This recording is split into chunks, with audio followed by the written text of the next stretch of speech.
Estate planning remains a touchy subject in the South African landscape, with some delaying the planning while others keep it a secret, and scores others do not make such arrangements, unfortunately. In marking Wills Week, it has become critical to highlight various options that are available for a wide-ranging public. Product Manager for Trusts at FNB Fiduciary Remay Olivier joins us now to discuss what is known as a joint will. Good morning to you, Remay. Let's first unbunk the contextualization of what a joint will means. Good morning. So a joint will is basically a simple and efficient document that allows you and your partner, usually couples, join or enter into this document, and it gives you a practical opportunity to actually put your wishes into one document, which creates a streamlined approach if one of you should die. And who is it designed for? It does basically at this point sound like it makes provision for those who are not within a marriage contract as yet too. Yeah, so it caters for a wide range of people. At FNB, for instance, we find that couples generally enter into a joint will. Makes sense. Usually, if you have joint ownership in property, it's the most practical option that you might have, or it is very practical, to ensure that both of your assets are contained in one document. And usually when you want to give your joint ownership in that property to the other spouse or to the other partner in which you both own joint ownership, it usually makes it just a lot more effective and simple to ensure that you are able to do it in one document and hand it over to the other person if something should happen to you today.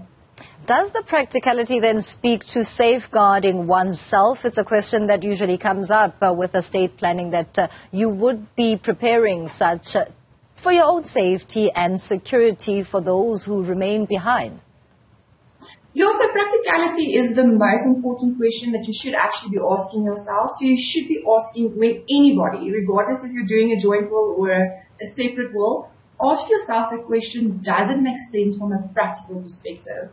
If, for instance, my partner and I have joint ownership in a property and I leave my 50% to my partner, that makes sense because my partner then has the 100% ownership in that property. However, if I give my property to my 3 other siblings, for instance, does it really make sense? Sometimes it does, but it might create a lot of conflict if both, or if my siblings and also my husband then becomes joint owners at my death.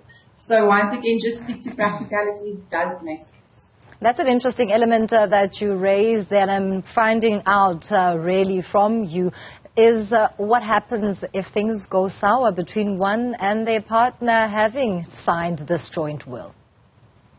Yeah, we see it so often, to be quite honest, and it causes a lot of conflicts within the family relationship and the family dynamics.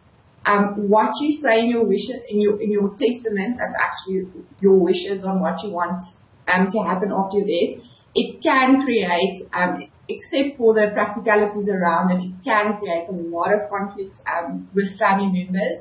So once again, just make sure that if your wishes are to have something happen to that will, or to your asset, what you want ownership to become after your death, once again, make sure that it is practical, and also look at the family dynamics. Look at the dynamics of the family after you pass away.